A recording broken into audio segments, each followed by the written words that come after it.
Okay, good morning. So this is my Monday morning inspiration, and today I'm going to be interviewing Bonnie. And Bonnie is from the Upper Peninsula of Michigan, so you're about as far north as you can go, and I am about as far south as you can go. So that's kind of interesting. And when you get a chance to tell a little bit about yourself, if people get the opportunity to come and see you, which I'm hoping that I get that chance to do, they'll get to experience, I think, some of what the best of what Michigan has to offer, as far as landscape and that sort of thing. I'm in love with the Upper Peninsula of Michigan. So basically what I'm doing is I'm just sharing people's stories of hope, healing, and happiness. And I'm doing that because mostly I just got to a point where I was tired of negativity in my life. And when you look around, I think there's so much good that people have to offer, whether it's through volunteering or through their life's passion and their work or whatever it happens to be. And too often we hear about that negative stuff and it overpowers the good. So that's why I'm doing what I'm doing. So I don't want to tell too much about yourself. Why don't you go ahead and tell us a little bit about you, and then I'm going to go ahead and ask you a few questions if you don't mind, Bonnie. Absolutely. Absolutely. Well, and thank you so much, Pat, for inviting me to do this, because I love doing these interviews. I think they're so much fun. Well, good. I am Dr. Bonnie Nussbaum. My title is actually America's KickAss Coach, and I want to explain a little bit about that because I've had people say, why would I want to do that? I don't want to get my ass kicked. And I'm saying, no. It's more about when we're done doing the work that I do with people, they oftentimes say, wow, that was so kick-ass. So that's what that's about. It's not like I'm going to kick people, but I'm a clinical psychologist. I have 30 years experience as a psychologist, and decided that was a little too restrained for me. There was a whole lot of things that were being dictated that I weren't in people's highest and best good. And so I have stepped away from doing psychotherapy and have been doing coaching for 5 or 6 years now, and really like the opportunity to help people move forward much faster than just talk therapy will allow. Great. Yeah. Great. So that's wonderful. So when I got a chance to talk to you, I could tell that you were on that same path as me as far as bringing that kind of happiness to people's lives. So let's just start with the first question with what, where do you see hope in the world? And I love that question, because one of the things that I think we oftentimes pay so much attention to our macrocosm that we don't pay much attention to the microcosm. And I find tons of hope in the little things. So like today, after you had sent me your questions, I was out in the woods walking my dog, and I thought, okay, now where would I find hope out here? And I saw some pine seeds scattered on the snow, and I thought, that's a sign of hopefulness. That pine cone dropped its seeds. Some of them are going to grow into other pine trees. And that was just a really cool little thing. I like looking for the little stuff. But I think there's all kinds of hope. Watching a baby learn to walk, they spend more time on their butt than they do on their feet, but they're very hopeful. They get back up and they keep going, So I think when people train their eye to look for hopefulness, they can find it in spades. It's all over the place. I love that. I think I told you I did this walk on the Appalachian Trail, and the cool part about it was I started in the spring when there wasn't a blade of grass coming through the ground yet. And I ended at the end of May where there was, the flowers were blooming. And I mean, I got to see those little things that you're talking about actually transform, like right before my eyes. It was just the coolest thing ever. They really are. They really are. And I love that that's what you shared.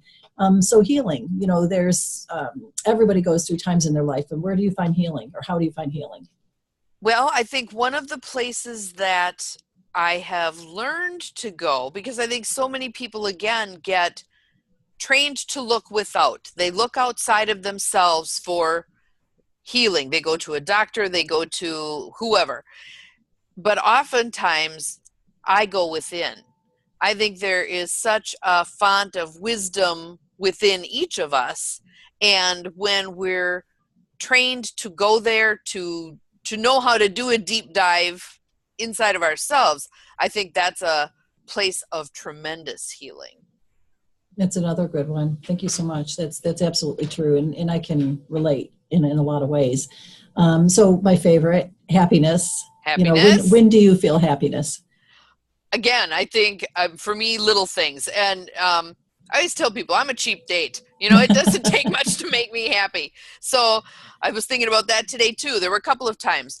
My dog out in the snow. I love her exuberance. She's 11, but you'd never tell. And she's just leaping around, having a great time. And I love watching that. And today I have a bay window that faces the west. So I get the sun as it's going down. And that was I just like sitting in that window and soaking up the sun. So that to me is a real happy thing. It's the little things. And I love that you shared all those little things. And I'm kind of exposing myself here, but I was having a difficult day one day, and my husband was off doing what he was doing, and there was a leak in the ceiling. I thought he should have been taking care of this leak and blah, blah, blah, blah, blah, just getting all upset about all that. So I went up on the roof, and I took care of what I had to take care of up there. And while I was up there, I started looking around because we're in a beautiful part of the state. And I thought, oh my gosh, we own this land. I have cars. I have a roof over my head. I have all these things, and when I got up there, I recognized and realized I had all of that instead of just focusing on that one little issue that was causing me a problem. Yes. So, I want to share one that blew my mind. I was watching a video with a group of people. It's a Rob Bell video, and it was called Rich. And he talked about, we don't pay attention to what we have. 8% of the world's population has a vehicle. It doesn't matter if it's a piece of crap vehicle, only 8% has a vehicle. Mm-hmm. We're rich. Mm-hmm. We have so much. Yeah, I agree. So the last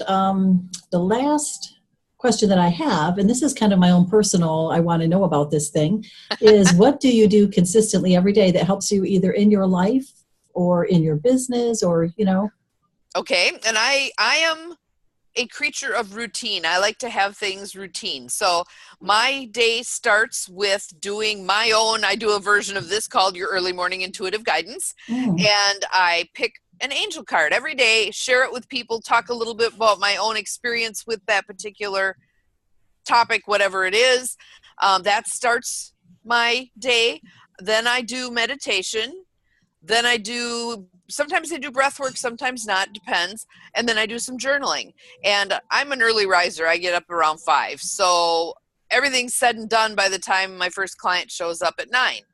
So that routine has been so helpful in setting a tone for my day.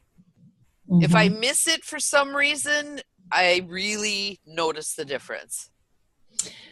That's interesting too. You can't see it, but on my wall I have a painting, and it's called Consistency. And that exact routine, or very close to it, is what I find works best for me. And I've done really good at it since the first of this year, but I can fall off. And as soon as I fall off, I notice a dramatic difference. So absolutely. I love that. I'm going to go ahead and share the screen. Once I get done, hang on for a little bit, and I'm going to talk to you again. But okay. So tell us, I have it on here, but tell us, what's the best way to get a hold of you if somebody wants to? Absolutely. And actually, I'm so excited to finally say this because my website has been in the process of a major overhaul for quite a few months. So my website is empowermentandpurpose, all little letters, all spelled out.com. And I'd love to have some people go and check out the new version because it is awesome. And then my Facebook is facebook.com/Bonnie Nussbaum. And it's Nussbaum. Thank you. Now, you mentioned that video that you do every day. Yes. Where would they find that? Actually, it's archived on Facebook. So they can, if they go into my business Facebook page, they're all there. It has a banner cover over it, and they should be able to find them. Awesome. So hang on just a second. I'm going to stop this recording. Absolutely. But I would like to hang on with you for a little bit and talk. So thank you, Bonnie. Really appreciate it.